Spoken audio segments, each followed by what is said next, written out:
राधे राधे दोस्तों, जय श्री कृष्णा। आज आपके समक्ष हम बड़ा सुंदर टॉपिक लेके आए हैं। शास्त्र हमें बताते हैं हमें कैसे जीवन यापन करना चाहिए, मनुष्य को कैसे जीवन यापन करना चाहिए। शास्त्र कहते हैं प्रथमे चार्जितम विद्या, द्वितीये चार्जितम धनम, तृतीये चार्जितम पुण्यम, चतुर्थे मोक्षमवाप्नुयात्। अर्थात प्रथमे चार्जिता विद्या, शास्त्र कहते हैं बचपन से लेके 25 वर्ष तक खूब विद्या अध्ययन करे। इतनी विद्या अध्ययन कर ले कि वह अपने भरण पोषण कर सके और अपने परिवार का पोषण करके धन को इकट्ठा कर सके, धन उपार्जित कर सके, धन कमा सके। द्वितीय चार्जितम धनम, फिर 25 वर्ष से लेके गृहस्थ जीवन में प्रवेश करके और खूब पैसा कमाए। 50 वर्ष तक इतना धन अर्जित कर ले कि तृतीय अवस्था में वह यज्ञ अनुष्ठान आदि दान आदि से वह पुण्य अर्जित कर सके। तृतीय पुण्यम, प्रथमे चार्जितम विद्या, द्वितीय चार्जितम धनम, तृतीय चार्जितम पुण्यम। तीसरी अवस्था में पुण्य अर्जित करे। जैसे पुण्य अर्जन करने के अनेक माध्यम हैं। जिन मनुष्यों के पास कपड़ा नहीं है, पैसा नहीं है, घर नहीं है, ठीक से कुछ खाने के लिए नहीं है, खाद्य वस्तु आदि अन्य आदि, यह उन असमर्थ व्यक्तियों के लिए स्वयं समर्थवान होकर उनकी मदद करे, गरीबों की मदद करे, अपाहिजों की मदद करे, विकलांगों की मदद करे। यज्ञ अनुष्ठान आदि से होम आदि करके देवताओं को प्रसन्न करे।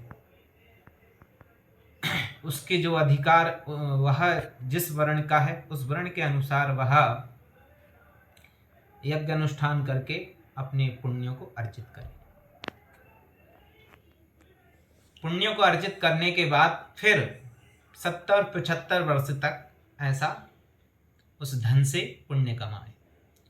फिर चौथी अवस्था में वह सब कुछ त्याग दे।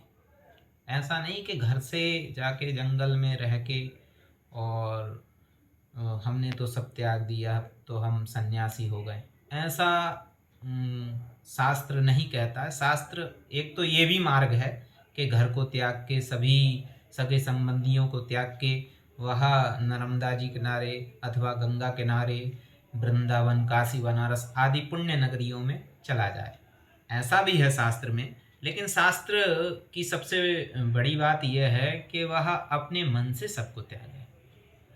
आप यहाँ से त्याग के चले गए और वहाँ पर जाके आपने पुण्य नगरियों में भी अपने सगे संबंधियों का ध्यान है और भगवान का भजन नहीं हो पा रहा है, भगवान का ध्यान नहीं हो पा रहा है, बस यही चिंता में लगे कि हमारा नाती, हमारा बेटा कैसा होगा, तो उस त्याग से आपका कल्याण नहीं होगा।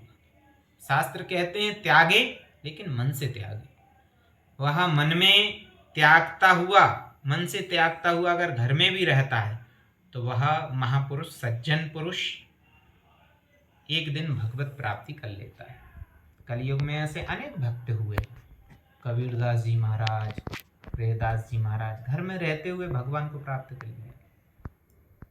कबीरदास जी महाराज का भी विवाह हुआ था।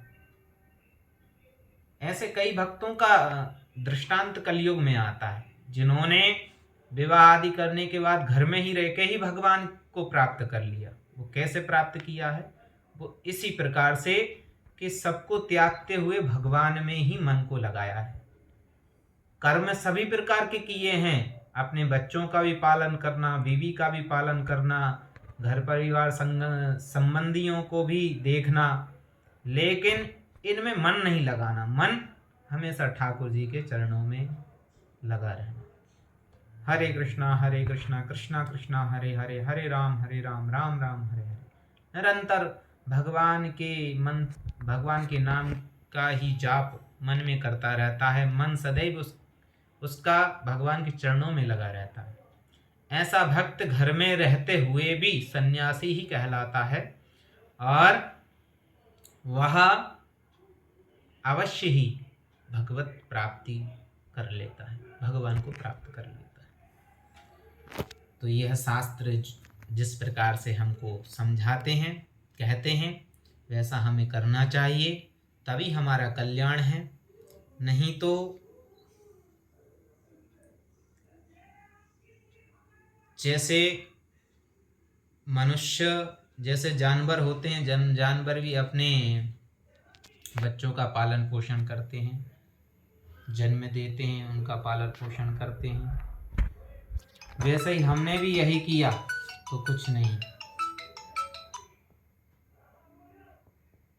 अगर हमने भी अपने बच्चे और अपने पालन पोषण कमाने में लगे रहे तो क्या होगा, हमें और उन जानवरों में कोई अंतर नहीं है। हमें और उनमें यही अंतर है कि हम मनुष्य हैं, हमें पता है कि भगवत प्राप्ति, हमारा कल्याण कैसे होगा, मोक्ष हमें कैसे प्राप्त होगा। तो शास्त्र जो आज्ञा प्रदान करते हैं उस आज्ञा को हमें अवश्य ही मानना चाहिए, इसी में हमारा कल्याण है। अन्यत्र मनुष्य कुछ भी कर ले, एक तो भगवान की भक्ति, दूसरी शास्त्र मर्यादा, ये दो अगर जीवन में नहीं रहे जिसके भी, वह उसका जीवन पशु समान ही रहता है। कल्याण इन दोनों मार्ग से होगा, या तो शास्त्रीय मार्ग अपनाओ या तो भगवत भक्ति का मार्ग अपनाओ। जय श्री राधे, जय श्री कृष्णा।